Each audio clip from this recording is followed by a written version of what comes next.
Queridos amigos, en este curso sobre la teología espiritual veníamos hablando sobre las purificaciones activas, es decir, aquellas que están en nuestras manos, aquellas que nos tienen a nosotros como los actores. Tenemos que purificarnos porque hay algo que no anda bien en nosotros y a eso lo llamamos el pecado original, que es un misterio, pero sabemos que es algo que está desordenado desde el momento en que somos concebidos y que es algo que nos hace tender al egoísmo, a amarnos excesivamente, a hacer que todo gire alrededor de nosotros, a pensar que siempre tenemos razón. Y entonces tenemos que cascarnos un poquito, tenemos que disciplinarnos un poquito, que educarnos un poco para que esa tendencia que tenemos, ese pondus peccatus, que es como un peso del pecado, una ley de gravedad que nos inclina hacia el mal, no rija nuestra vida. Veníamos hablando de lo que era la purificación de los sentidos, tanto de los sentidos internos como de los sentidos externos, cuando vimos la purificación de los sentidos internos, yo les decía la importancia de la memoria y de la imaginación. Bueno, hoy quiero hablarles de algo que es la purificación de los miedos, por decirles un título, pero que tiene que ver con esto, porque yo les decía que nosotros tenemos una forma de conocer curiosa que nos permite conocer el presente y por un sentido interno nosotros podemos conocer el pasado, tenemos memoria, podemos traer a nuestra mente imágenes de cosas que pasaron, pero no podemos traer a nuestra mente imágenes de cosas que pasarán. Vieron eso que se llama el déjà vu, ¿no es cierto? Que es aquello que de alguna manera ya vimos y que a todos algunas veces nos sorprende estar en una situación y decir, pero esto yo ya lo sabía, ya lo viví, ya lo vi. Por eso déjà vu en francés significa ya está visto, ¿no es cierto?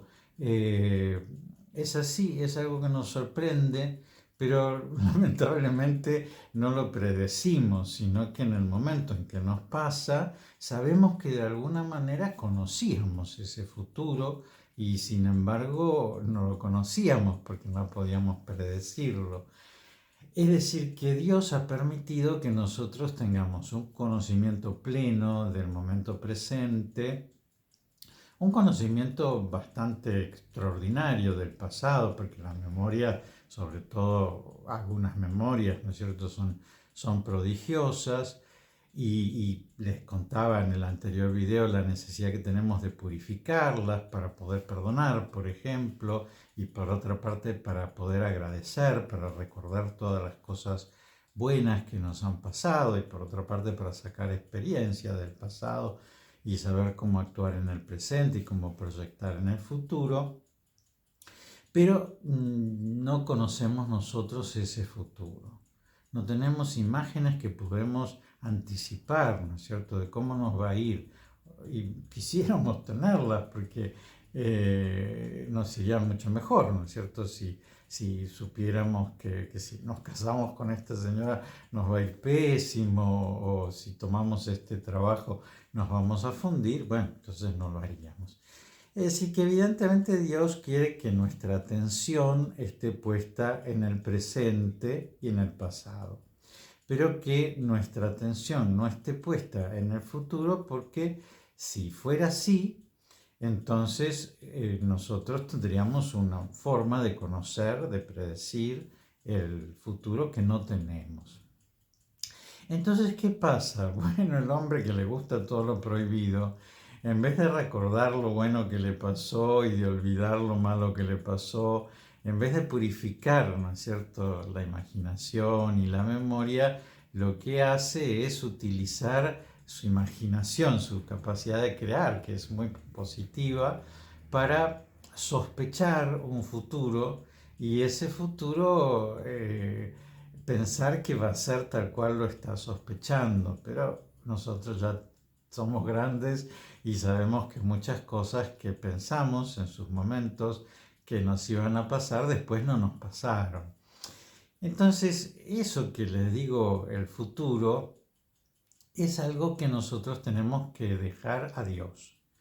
Y entonces hay una enseñanza que a mí me parece muy linda, ¿no? Que todo el pasado tenemos que dejarlo en la misericordia de Dios, porque hay mucho que perdonar. Entonces, no revolver mucho el pasado y si actuamos mal, bueno, misericordia, Dios mío. Todo el futuro ponerlo en la providencia de Dios, es decir, por más que proyectemos y digamos, voy a envejecer, voy a enfermar, me voy a fundir, no voy a llegar a fin de mes, qué sé yo, cosas que podemos predecir porque podemos de alguna manera saber cómo van las cosas de manera anticipada. Pero esas cosas dejarlas en la providencia de Dios, porque eso es lo que no conocemos. Es decir, lo que Dios va a hacer. Entonces, bueno, pues que voy a envejecer seguro. Ahora no sé, quizá Dios me va a ayudar para envejecer bien, saludablemente, y entonces voy a estar muy bien. Y entonces eso no tiene que tener esa proyección traumática que yo le agrego a esa proyección lógica de que voy a envejecer. Entonces, el futuro hay que ponerlo en la providencia de Dios. Bueno, Dios proveerá, Dios verá en cada momento qué es lo que necesito. Así como en el pasado Dios siempre estuvo presente, evidentemente no se ha acabado el amor del Señor, no se ha agotado su misericordia, como dice el Salmo, y entonces si actuó así en el pasado, actuará así en el presente y seguirá actuando así en el futuro. Y entonces tiene que ser una mirada hacia el futuro confiada, en donde diga, bueno, la providencia de Dios va a hacerse presente.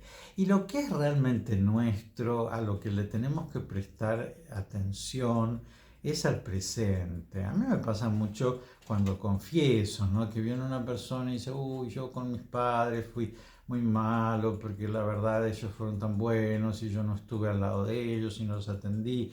¿Y hace cuánto murieron sus padres? Y hace 30 años murieron y yo nunca me perdono, no haber... Y uno dice eso, ¿de qué le sirve a esa persona? ¿Y de qué le sirve a esos padres? ¿No es cierto? Que ese hijo se angustie tanto porque hace 30 años murieron y él no los atendió. Mientras tanto están los geriátricos llenos de viejitos a los que nadie va a visitar.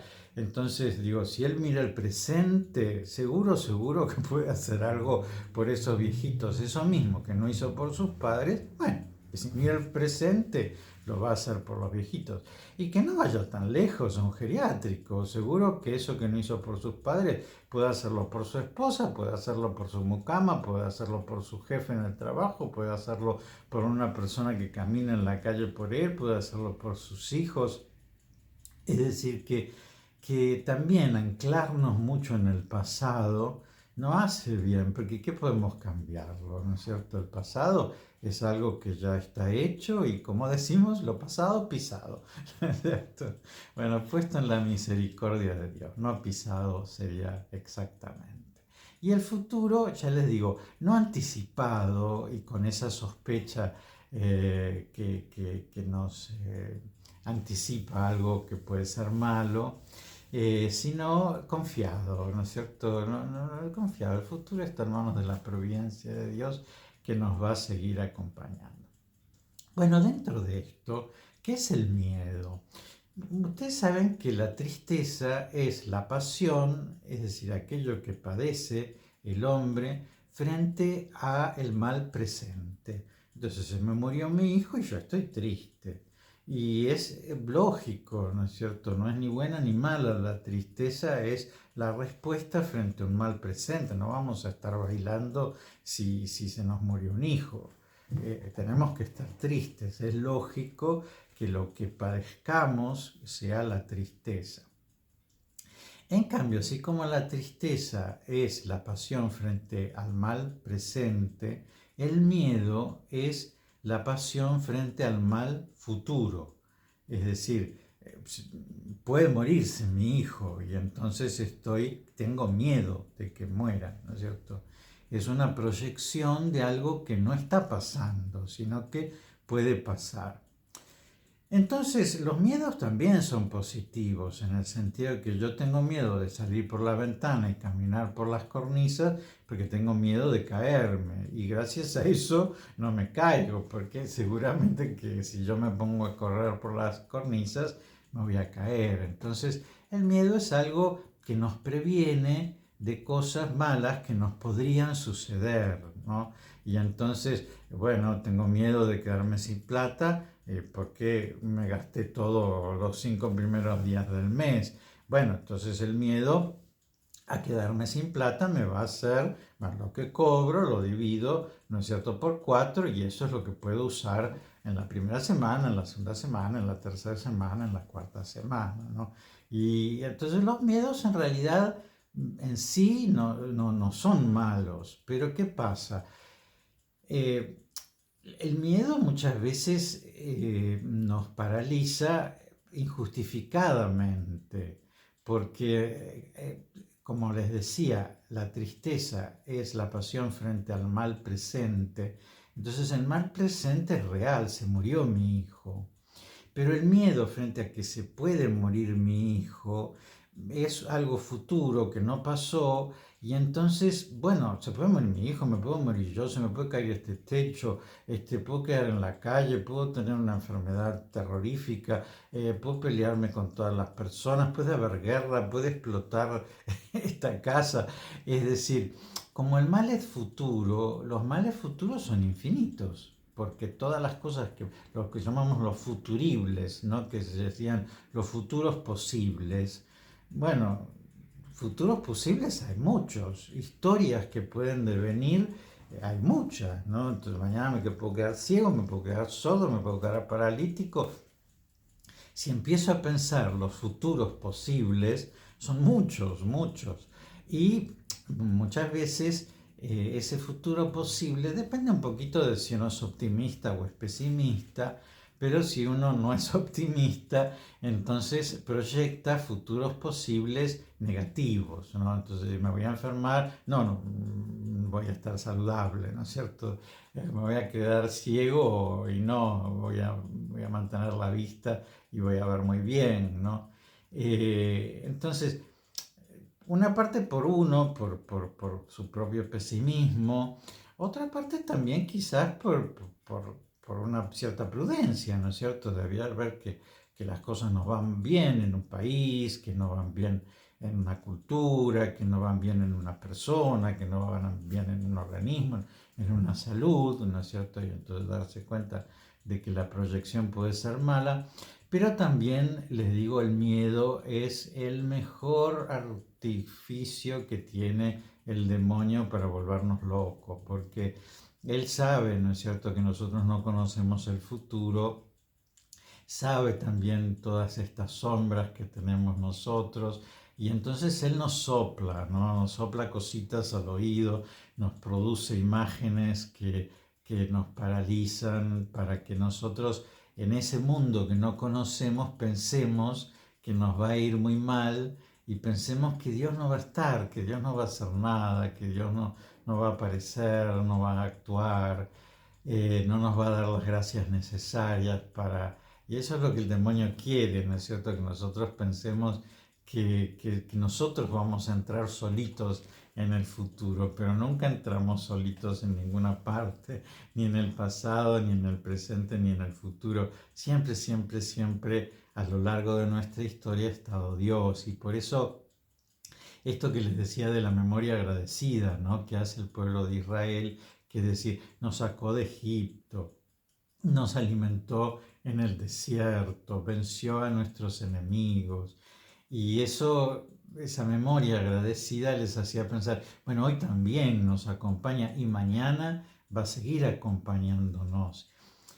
Entonces, en la purificación de la memoria y de la imaginación, si bien la memoria se refiere al pasado y si bien la imaginación tiene un aspecto positivo en el presente y también en el futuro, en los proyectos, voy a hacer tal cosa, voy a investigar tal cosa, voy a estudiar tal cosa, y está muy bien que nosotros utilicemos esa imaginación para crear, hay veces en que la imaginación y la memoria se confabulan para querer meterse en el futuro. Y así como vieron que a Dios no les gusta que nosotros escudriñemos el futuro y le disgusta terriblemente que nosotros recurramos a técnicas de adivinación, ¿no es cierto?, de ese futuro, que justamente por eso se adivina, ¿no es cierto?, porque es algo que le corresponde solo a Dios, el conocimiento del futuro,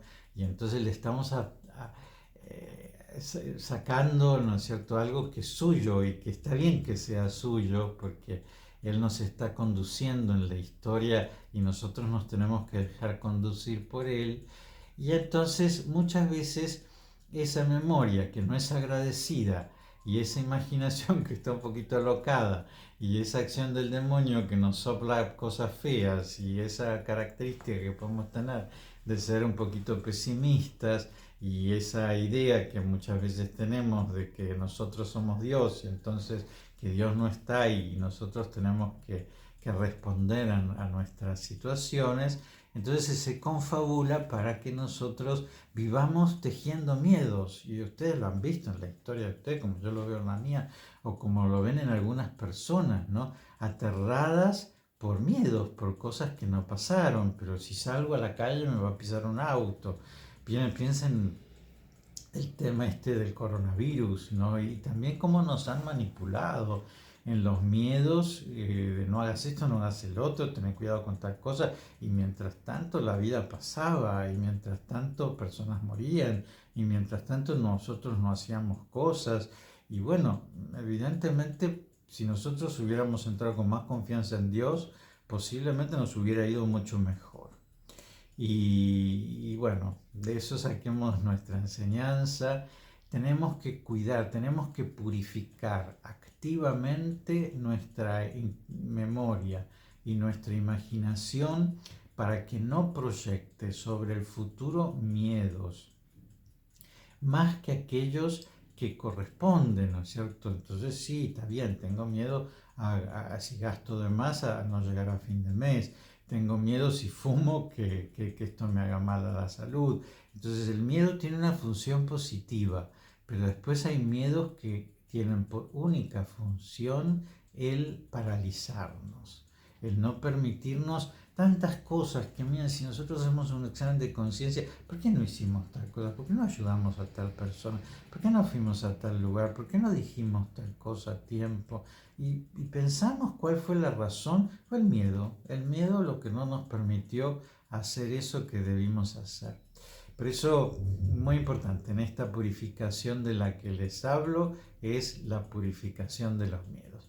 Les dejo la bendición, que Dios los bendiga y los proteja en el nombre del Padre y del Hijo y del Espíritu Santo. Amén.